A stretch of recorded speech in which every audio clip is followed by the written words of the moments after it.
The fish are just about breathing, but it looks like they'll be taking their last gasp soon. Swimming next to a treatment plant, one of many providing water from salty tributaries and canals to the more than 4 million people of Basra. The aging network is unable to cope with rising demand. The quantity as well as quality of the water is a major concern. ALAA was among 120,000 Iraqis who needed hospital treatment after drinking polluted water last year. His family struggles to afford the $15 needed every day to buy clean water from privately owned tanker companies. I've recently developed a skin disease from filthy water in our taps, and it took me 6 months to get treated. A majority of the affected are women and children. This bottle of water costs about 50 cents. Not everyone in Basra can afford bottles like this one. What many people are able to afford is water from taps like these, which come directly from the river and its tributaries. And it is this polluted water which has been the cause of sending more than 120,000 people to hospital in a city which is home to more than 4.5 million people.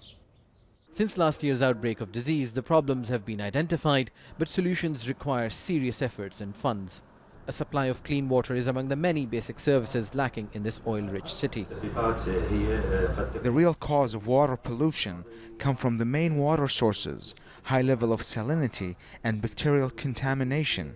Add to the corrosion of water pipelines, and there are infrastructure issues contributing to Basra's water problem.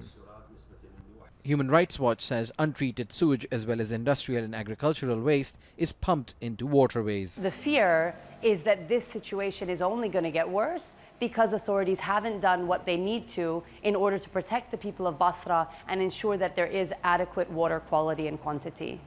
Iraq's health minister says the government understands the severity and urgency of the crisis.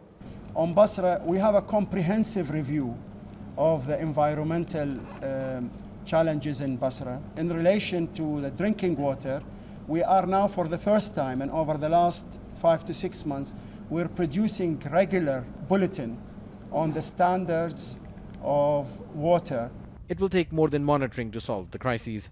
In addition to government mismanagement and neglect, climate change and dams in neighboring Turkey and Iran are also taking a toll on water resources.